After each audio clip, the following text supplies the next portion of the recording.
वैद्यकीय क्षेत्रामध्ये अनेक उपचार पद्धती विकसित होत असताना रोगाच्या मुळावर इलाज आणि पर्सन ॲज अ होल या मूळ तत्वांमुळे होमिओपॅथी आज आपले स्थान भक्कमपणे टिकवून ठेवले आहे. त्याचबरोबर होमिओपॅथीबद्दल मोठ्या प्रमाणात होत असलेली जनजागृतीमुळे सर्वसामान्यांपासून ते अतिश्रीमंतांपर्यंत सर्व वर्गातील लोक आज होमिओपॅथीकडे वळत आहेत. जगभरामध्ये आज होमिओपॅथी क्षेत्रात तज्ज्ञ संशोधक आपले संशोधन आणि अनुभवाद्वारे अनेक दुर्धर व्याधींतून असंख्य रुग्णांना रोगमुक्त करून त्यांना सामान्य आणि आरोग्यपूर्ण आयुष्य जगण्यास मदत करत आहेत. तर दुसरीकडे मोठ्या प्रमाणात होमिओपॅथीबद्दल जनजागृती करत आहेत. होमिओपॅथी विश्वातील असेच एक व्यक्तिमत्व मॉडर्न होमिओपॅथीचे संस्थापक आणि मुख्य कार्यकारी अधिकारी doctor Vijay Kumar Mane, MD homeopathy. दुर्धर आजारांनी ग्रस्त रुग्णांमध्ये आत्मविश्वास निर्माण करणं, त्यांना रोगमुक्त करून एक आनंदी आणि सामान्य आयुष्य प्राप्त करून देणं हेच ध्येय बाळगून अथक संशोधन आणि रुग्णांवर यशस्वी उपचार करत आहेत. डॉक्टर विजय कुमार माने यांनी आपल्या वैद्यकीय कार्याची सुरुवात व्याख्याते म्हणजेच लेक्चरर म्हणून केली. त्यासोबतच पारंपरिक उपचार पद्धतीने दुर्धर मानलेल्या जीवघेण्या विविध आजारांवर अभिरत संशोधन, प्रत्यक्ष अनुभव आणि उपचार यातून मॉडर्न होमिओपॅथीची the curative line of treatment ही अत्यंत साधी आणि सोपी परंतु दुर्धर व्याधींपासून मुक्ती देणारी उपचार पद्धती निर्माण झाली. कोल्हापूरमध्ये लावलेल्या रोपाचा आज संपूर्ण भारतभर व देशविदेशातील रुग्णांना लाभ होत आहे. मॉडर्न होमिओपॅथीच्या द क्युरेटिव्ह लाईन ऑफ ट्रीटमेंटची निर्मिती डॉक्टर विजय कुमार माने यांच्या अभिरत संशोधन, प्रत्यक्ष अनुभव आणि उपचार यातून झाली आहे आणि उत्तरोत्तर संशोधन प्रक्रिया सुरू असते. Cancer, kidney failure, liver cirrhosis, मधुमेह, अस्थमा, अस्थिरोग या आणि इतर दुर्धर आजारांवर डॉक्टर विजय कुमार माने यांचे संशोधन आणि त्या संशोधनावर आधारित औषधाची निर्मिती मॉडर्न होमिओपॅथीमध्ये होत असते. रुग्णांना सहजपणे घेता येतील अशी औषधांची किट, लिक्विड आणि ग्लोब्युल्स निर्माण केली जातात आणि ही हाताळण्यासही अत्यंत. नमस्कार, मी अनुश्री करंदीकर. आरोग्याचं मॉडर्न योग या विशेष कार्यक्रमामध्ये तुमचं सगळ्यांचं मनापासून स्वागत. मॉडर्न होमिओपॅथीच्या क्युरेटिव्ह लाईन ऑफ ट्रीटमेंटद्वारे लिव्हर सिरोसिस, कॅन्सर यासारखे गंभीर आजार कशा प्रकारे बरे होत आहेत आणि सामान्य आयुष्य रुग्ण जगायला लागलेत हे आपण काही भागांमध्ये पाहतोय. लिव्हरशी संबंधित काही आजार या विषयांवरती आपण बोलतोय. लिव्हर सिरोसिस या विषयावरती आपण चर्चा केलेली आहे आणि आजच्या भागातही आपण लिव्हरशी संबंधित स्वादुपिंडाचा आजार किंवा पँक्रेटायटिस या विषयावरती चर्चा करणार आहोत. आणि या संपूर्ण विषयावरती मार्गदर्शन करण्यासाठी आपल्याकडे आलेले आहेत doctor Vijay Kumar Mane sir. Doctor, मनापासून स्वागत कार्यक्रमात. नमस्ते. नमस्कार. आजच्या भागामध्ये आपण लिव्हरशी संबंधित स्वादुपिंडाचा आजार किंवा पँक्रेटायटिस या विषयावरती बोलणार आहोत. पँक्रेटायटिस किंवा हा जो आजार आहे तो लिव्हरशी संबंधित असला तरी एवढा ऐकू येत नाही फार, परंतु तो आजार दिसून येतो मात्र. तर त्या अनुषंगाने ह्या आजाराचे नेमके कुठले कुठले प्रकार दिसून येतात का आणि हा नेमका आजार काय आहे आणि कुठल्या शरीराच्या अवयवामध्ये नेमका होतो याविषयी थोडंसं बोलूया. स्वादुपिंडाचा आजार किंवा ज्याला पँक्रियाटायटिस म्हटलं जातं, दोन टाईप आहेत त्याचे. एक ॲक्यूट पँक्रियाटायटिस आणि क्रॉनिक पँक्रियाटायटिस किंवा सब ॲक्यूट पँक्रियाटायटिस पण म्हटलं जातं त्याला काही वेळेला. यामध्ये काय होतंय, स्वादुपिंड जे आहे ह्या स्वादुपिंडाला सूज येते आणि त्यामध्ये कॅल्सिफिकेशन होते. बऱ्याच वेळेला पित्ताशयाचे खडे त्यामध्ये होतात, त्याला पॅनक्रियाटिक कॅल्सिफिकेशन असं म्हटलं जातं आणि पॅनक्रियाला सूज येते. सूज आल्यानंतर खूप जोराच्या वेदना व्हायला लागतात, पेशंट तळमळायला लागतो. हाच आजार कायमचा जर राहिला, कारण याला कुठल्याही प्रकारची ट्रीटमेंट ॲज सच बरं करणारी अवेलेबल नाही, एक्सेप्ट मॉडर्न होमिओपॅथी. आपल्याकडनं तो बरं होऊ शकते. तर मग त्या आजाराचं रूपांतर, ॲक्यूट पॅनक्रियाटायटिसचं रूपांतर हे सब ॲक्यूट आणि क्रॉनिक पॅनक्रियाटायटिसमध्ये होतं. बऱ्याच वेळेला मग पेशंटमध्ये ॲक्यूट ऑन क्रॉनिक पॅनक्रियाटायटिसची लक्षणं दिसून यायला लागतात. तर त्या अनुषंगाने मग त्याची नेमकी लक्षणं जी असतात ती कुठली कुठली असतात? जर ॲक्यूट स्वरूपात असेल तर मग नेमकी काय लक्षणं दिसून येतात? ॲक्यूट स्वरूपामध्ये खूप जोराची पेन, एक्झॅक्टली. पॅनक्रियाला जेव्हा सूज येते किंवा स्वादुपिंडाला ज्यावेळेला सूज येते त्यावेळेला खूप जोराच्या वेदना होतात, म्हणजे पेशंट वेदनेनं तळमळायला लागतो. बऱ्याच वेळेला अनडायग्नोस्ड फिवर असतो पेशंटला, वेट लॉस असतो आणि स्टेआटोरिया म्हणजे संडास जे आहे, पेशंटचं संडास जे आहे त्यामध्ये खूप प्रमाणामध्ये फॅट जायला लागतात, म्हणजे तेलकट स्वरूपाचं संडास पेशंटला व्हायला लागते आणि मग त्याचं डायग्नोसिस स्पष्ट होतं की ह्याला ॲक्यूट पॅनक्रियाटायटिस झालेला आहे. बरं. या लक्षणं जर असतील, लक्षण समुच्चय जर असेल तर मग पेशंटला काही टेस्ट ह्या महत्त्वाच्या आहेत. त्यामध्ये सोनोग्राफी आहे. सोनोग्राफीमध्ये पॅनक्रियाजला सूज आलेली दिसून येते किंवा जो तो क्रॉनिक पॅनक्रियाटायटिस असेल तर त्यामध्ये आपल्याला सोनोग्राफीमध्ये पॅनक्रियाजमध्ये खडे दिसून येतात, ज्याला कॅल्सिफिक पॅनक्रियाटायटिस असं म्हटलं जाते. त्यानंतर संडास जर आपण तपासलं, संडासमध्ये तेलाचं प्रमाण किंवा फॅटचं प्रमाण हे मोठ्या प्रमाणामध्ये दिसून येते. या लक्षण समुच्चयावरून आणि तपासण्यांवरून आपण असं म्हणू शकतो की पेशंटला क्रॉनिक पॅनक्रियाटायटिस किंवा ॲक्यूट पॅनक्रियाटायटिस आजार झालेला आहे. मग आता या आजाराशी संबंधित काही स्पेसिफिक कारण आपल्याला दिसून येतात का? प्रमुख कारण अल्कोहोलिझम आहे. Pancreatitis is more common in alcoholic persons. आणि दुसरं कारण आहे ऑटोइम्युन पॅनक्रियाटायटिस. अल्कोहोलिक लोकांमध्ये जे खूप दिवस अल्कोहोल कन्झम्पशन करतात त्यामध्ये पॅनक्रियाजला सूज येते, त्याला म्हणायचं अल्कोहोलिक पॅनक्रियाटायटिस. आणि ऑटोइम्युन पॅनक्रियाटायटिसमध्ये कुठल्याही कारणाशिवाय शरीर पॅनक्रियाच्या विरुद्ध प्रतिकारशक्ती निर्माण करते आणि त्यामुळे पॅनक्रियाज खराब व्हायला लागतो किंवा स्वादुपिंड हे खराब व्हायला लागतं. त्या कारणाला नाव आहे ऑटोइम्युन पॅनक्रियाटायटिस. पण त्या व्यतिरिक्त मग अशी काही लिव्हरशी संबंधित आजार असल्यामुळे मग काही वेग कारणं जी आहेत ती पण काही असतात का? लिव्हर सिरोसिसमध्ये पण पॅनक्रियाटायटिस हा कॉमन आहे. जे अल्कोहोलिक लिव्हर सिरोसिसनं पेशंट सफर्ड आहेत त्या लोकांमध्ये पॅनक्रियाटायटिस हा कॉमन असणार आहे. पॅनक्रियाटायटिसमध्ये बऱ्याच वेळेला तुम्ही जसं म्हणालात तसं की पेन किंवा वेदना खूप होत असतात आणि पॅनक्रियाटायटिसमध्ये स्वादुपिंडाचा बराचसा भाग मग निकामी होतो. मग त्या अनुषंगाने काही कॉम्प्लिकेशन्स वेगळी शरीरामध्ये दिसून येतात का? सगळ्यात महत्त्वाचं कॉम्प्लिकेशन म्हणजे टाईप 1 डायबिटीस मेलायटिस. जो इन्शुलिन डिपेंडंट डायबिटीस आहे तो खूप कॉमन आहे. पॅनक्रियाटायटिसच्या बऱ्याच लोकांमध्ये टाईप 1 डायबिटीस हा दिसून येतो. आणि मग टाईप 1 डायबिटीसच्या अनुषंगाने असणारे कॉम्प्लिकेशन्स लॅटर स्टेजमध्ये हे हा प्रमुख कॉम्प्लिकेशन आहे. दुसरं कॉम्प्लिकेशन आहे स्टेअटोरिया, म्हणजे जे स्टूलमध्ये ऑइल जाते ते एक त्याचं महत्त्वाचं कॉम्प्लिकेशन आणि लक्षण पण आहे. तिसरं म्हणजे मग वेट लॉस.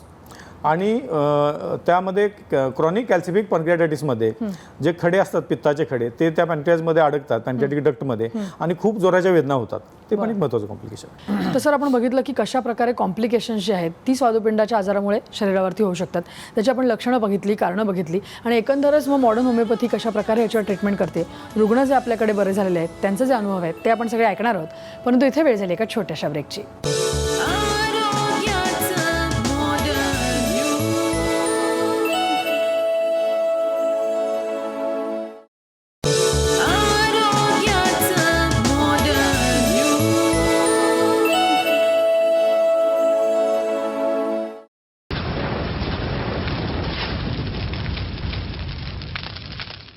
ब्रेकनंतर आरोग्याचं मॉडर्न युग या विशेष कार्यक्रमामध्ये तुमचं सगळ्यांचं पुन्हा एकदा स्वागत. स्वादुपिंडाचा आजार किंवा पॅनक्रियाटायटिस या विषयावरती आपण बोलतोय. याच आजाराने ग्रस्त असलेल्या एका रुग्णाचा आपण अनुभव ऐकणार आहोत आणि त्यांच्या रिपोर्टचाही आढावा घेणार आहोत. वय 22 वर्षे, राहणार चंदगड, कोल्हापूर. याला 2014 मध्ये सतत पोटदुखी, सतत उलटी होणे, कंबर दुखणे, शौचास न होणे व दम लागणे असे त्रास होत होते. 2014 पासून मला पॅनक्रियाटायटिसचा त्रास चालू झाला. त्या स्टार्टिंग पहिला पोटात दुखत होतं, पित्ताच्या उलट्या, संडास होत नसे, कंबर दुखत होते, हा त्रास होता. त्याच्या अगोदर आम्ही उपचार फॅमिली डॉक्टरकडे गेलं. फॅमिली डॉक्टरकडे इंजेक्शनद्वारे कमी झालं, पण नंतर जास्त झालं ते. त्यामुळे नंतर आम्ही बेळगावला केलीमध्ये घेतलं. केलीमधून त्यांनी सिटी स्कॅन केलं आणि त्यात निदान झालं की पॅनक्रियाटला पाण्याच्या गाठी धरलेल्या. त्याच्यानंतर त्यांनी 4 दिवस ॲडमिट करून घेतलं. ॲडमिट केल्यानंतर गोळ्या दिल्या. गोळ्यांनी काही कमी झालं नाही. परत 2 महिन्यांनी त्रास चालू झाला. तज्ज्ञांनी सिटी स्कॅन रिपोर्टनुसार क्रोनिक कॅल्सिफिक पॅनक्रियाटिटिस म्हणजेच स्वादुपिंडाचा आजार झाल्याचे निदान केले. मे 2015 साली आम्ही लेकू हॉस्पिटलमध्ये गेलो. तिथं डॉक्टरने सिटी स्कॅन MRI केलं. त्याच्यात निदान झालं की छातीत पाणी धरलं आणि पित्ताशयमध्ये खडे धरलेले. त्यानंतर त्यांनी 2 दिवसानंतर ऑपरेशन केलं. परत पित्ताशयाची पिशवी काढून टाकली. त्यानंतर परत 2 दिवसांनी छातीतलं पाणी काढून टाकलं. त्यानंतर परत ते डॉक्टर बोलले पॅनक्रियाटायटिस जास्त झाले, त्यामुळे त्यांनी मुंबईला पाठवलं परत. त्यांना मुंबई येथील नामांकित हॉस्पिटलच्या तज्ज्ञांनी जून 2015च्या एंडोस्कोपी रिपोर्टनुसार त्याच्या छातीत पाणी व पित्ताशयात खडे झाले असून त्यांना ऑपरेशनचा सल्ला दिला. डॉक्टरांनी आम्हाला पॅनक्रियाटायटिसला सिटी स्कॅन MRI असे 5-6 वेळा रिपोर्ट काढले. हे सगळं केल्यानंतर त्यांनी पण ऑपरेशन करावं सांगितलं पॅनक्रियाचं. त्याच्यानंतर आम्ही विचार करून सांगतो म्हटलो त्यांना. त्यानंतर पुणे येथील नामांकित हॉस्पिटलमध्ये ऑपरेशनद्वारे छातीतील 4 लिटर पाणी काढले व पित्ताशयाचे ऑपरेशन केले. तेथील तज्ज्ञांनी ERCP रिपोर्टनुसार त्याच्या स्वादुपिंडास जास्त प्रमाणात सूज आली असून त्याचेही त्वरित ऑपरेशन करण्याचा सल्ला दिला. परंतु यांच्या नातेवाईकांनी ऑपरेशन न करण्याचा निर्णय घेतला. त्याच्यानंतर आम्ही पुण्यात एका हॉस्पिटलमध्येच ट्रीटमेंट घेतलं. तिथे पण त्यांनी सिटी स्कॅन MRI सगळं केलं. तिथे पण त्यांनी म्हटलं 2-1.5 वर्षांनी कमी होईल म्हटलं. त्याचे लायपेज 912 व ॲम्बलाइज 325 वाढले होते. जुलै 2016च्या रिपोर्टनुसार स्वादुपिंडास खूप प्रमाणात सूज आल्यामुळे त्याचे गुडघे व अंगदुखी वाढली होती. त्याचे वजनही खूप कमी झाले होते. त्याच्या पित्ताशयातील सर्वात मोठा खडा 4.5 mm इतका होता. त्यांनी जानेवारी 2017 मध्ये मॉडर्न होमिओपॅथीचे औषधोपचार सुरू केले. तिथून आम्ही मॉडर्न होमिओपॅथी विजयकुमार माने सरांचे जानेवारी 2017ला आम्ही उपचार ट्रीटमेंट चालू केली. सरांना भेटल्यानंतर त्यांनी आम्हाला सगळं गॅरंटेड सांगितलं की त्यांनी 1000 बरा होणार. त्यानंतर आम्ही औषध चालू केलं. औषध चालू केल्यानंतर मला 1.5 महिन्यातच हा फरक जाणवला की सगळं थोडंसं हे पॅनक्रियाची सूज कमी झाली, परत पित्ताच्या पोटातलं सगळं दुखायचं कमी झालं. औषधोपचार सुरू केल्यानंतर पहिल्या महिन्यातच त्याला फरक जाणवू लागला. त्याला दम लागणे कमी झाले, त्याचे वजन वाढले, जेवण जाऊ लागले, वेळेवर शौचास होऊ लागले. जेवण जात नव्हतं, ते जेवण आता जात होतं. त्याच्यानंतर परत संडासला होत नव्हतं, ते पण संडासला होत होतं. आणि उलट्या पित्त जी उलट्या होत त्या पण कमी झाल्या आता. आणि ते आम्हाला असंच 2-3-4-5 महिन्यानंतर एकदम जास्त फरक पडला त्या औषधानं आम्हाला मॉडर्न होमिओपॅथीच्या. त्याचे बिलिरुबिन 5.48 वरून 0.7 इतक्या प्रमाणात कमी झाले. तसेच त्याचे लायपेज व ॲम्बलाइज देखील सामान्य प्रमाणात आले. ऑगस्ट 2017च्या सोनोग्राफी रिपोर्टनुसार त्यांच्या पित्ताशयातील सर्व खडे निघून गेले आहेत. सप्टेंबर 2017च्या सोनोग्राफी रिपोर्टनुसार माझे रिपोर्ट सगळे नॉर्मल आले आहेत. आणि सरांना दाखवलं पण ते सर रिपोर्ट नॉर्मल म्हणतात. आणि मी पहिल्याकडे माझं जीवन कॉलेज लाईफ किंवा बाहेर जाणे कुठे पण ते आता व्यवस्थित जात आहे. महेशला आता कोणताही त्रास होत नसून तो मॉडर्न होमिओपॅथीच्या औषधोपचारांसह सामान्य व आनंदी जीवन जगत आहेत. असा त्रास होणाऱ्या प्रत्येक पेशंटला मी सांगतो की त्यांनी मॉडर्न होमिओपॅथी विजयकुमार माने सरांचे ट्रीटमेंट औषधं घ्यावी. तर आत्ताच आपण पाहिलं की रुग्णाला कशा प्रकारे स्वादुपिंडाचा आजार झाला होता आणि मॉडर्न होमिओपॅथीच्या उपचार पद्धतीनं कशा प्रकारे या रुग्णामध्ये पूर्णपणे फरक पडलेला आहे. ही संपूर्ण केस कशा प्रकारे सरांनी हँडल केली आहे हे आपण त्यांच्याकडनं जाणून घेणार आहोत. परंतु इथे वेळ झाली एका छोट्याशा ब्रेकची.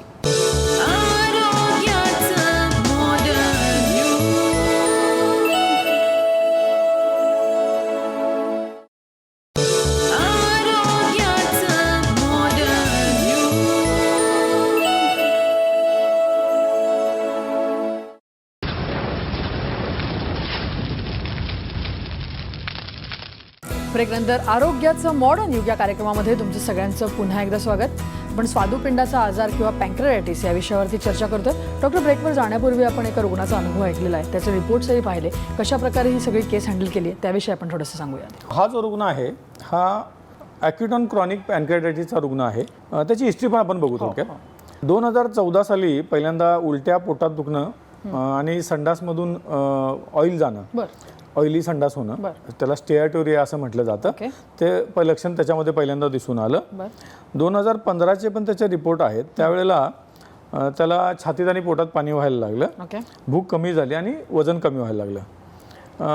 मुंबईमधल्या अपोलो हॉस्पिटल, हिरानंदानी, लीलावती इतक्या हॉस्पिटलमध्ये त्यांनी वेगवेगळ्या वेळेला उपचार घेतलेले आहेत, पण त्याला काही फरक पडला नाही. पुन्हा जानेवारी 17मध्ये त्याचा लिव्हरचा आकार वाढलेला दिसून आला सोनोग्राफीमध्ये. आणि सोनोग्राफीमध्ये ॲक्यूट ऑन क्रॉनिक पॅनक्रियाटायटिस दिसून आला.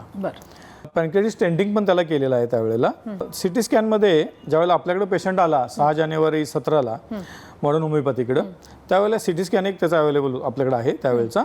त्यामध्ये डिफ्यूज ॲट्रोपी ऑफ पॅनक्रियाजमध्ये खडे आणि डायलेटेड पॅनक्रियाटिक डक्ट आणि विथ कॅल्क्युलाय असं दिसून आलं. त्याचं बिलिरुबिन त्यावेळेला 5.48 होतं. त्यावेळेला त्याची लक्षणं जी होती त्यामध्ये जेवण कमी जाणं, वारंवार संडासला जाणं आणि वजन खूप कमी होणं, पोटात आणि छातीत पाणी होणं ही त्याची लक्षणं होती. आपण उपचार चालू केल्यानंतर जानेवारीमध्ये 18 जानेवारी 17ला म्हणजे विदिन 15 डेज आहे साधारणपणे, त्याच्या आधीच बिलिरुबिन त्याचं 0.8 झालं. जे अमायलेज 49 होतं ते 40 झालं. लायपेज 54 होतं ते 32 झालं, म्हणजे अगदी कमी दिवसांमध्ये. त्यानंतर त्याच्यामध्ये झपाट्याने सुधारणा होत गेली. वजन वाढायला लागलं, पोटातलं आणि छातीतलं पाणी गेलं.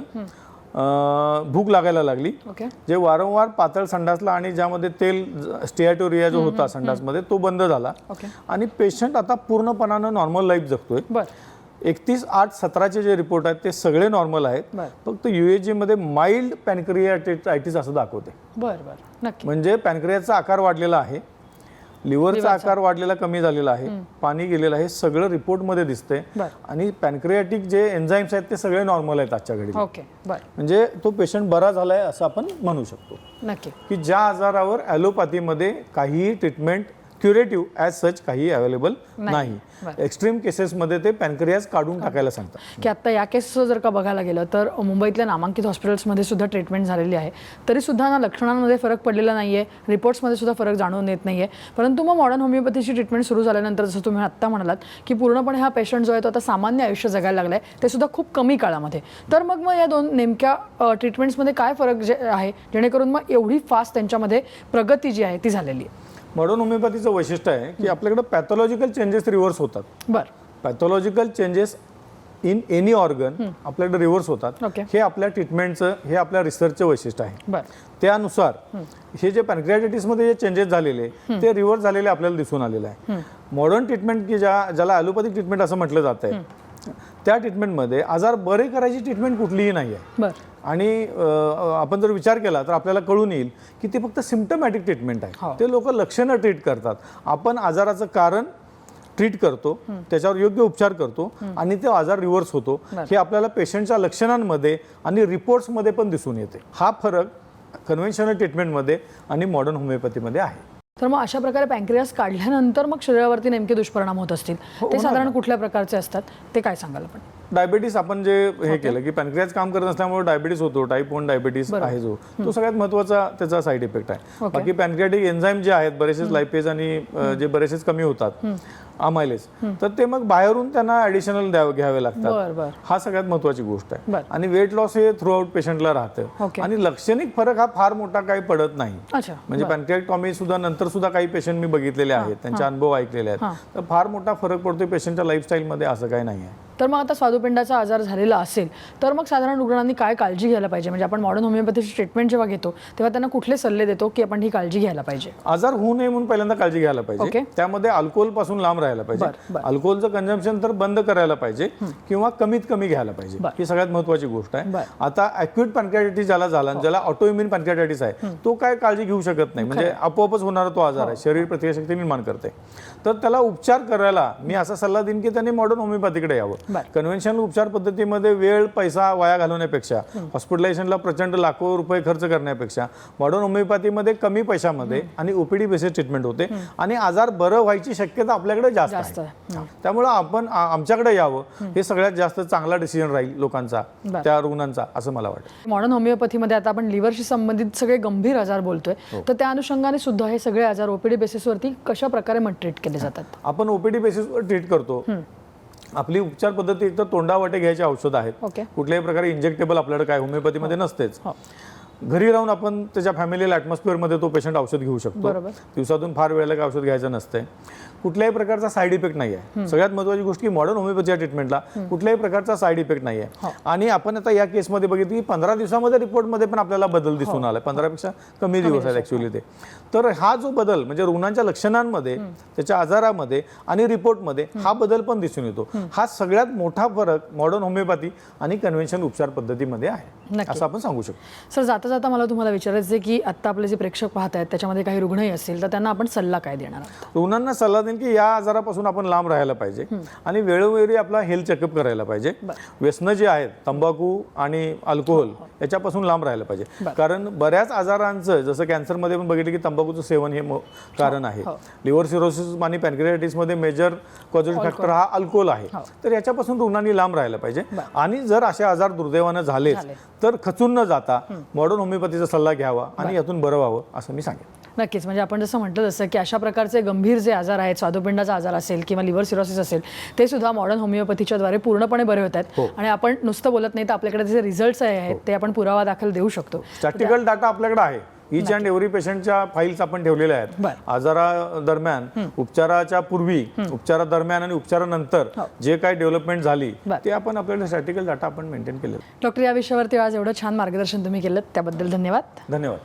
या विषयासह आमचा विशेष कार्यक्रम आरोग्याचं मॉडर्न युगमध्ये आत्ता आम्ही इथेच थांबतोय. नमस्कार.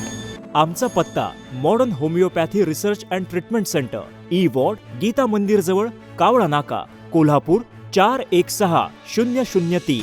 समुपदेशन आणि मार्गदर्शनासाठी आमच्या खालील केंद्रावर संपर्क करा.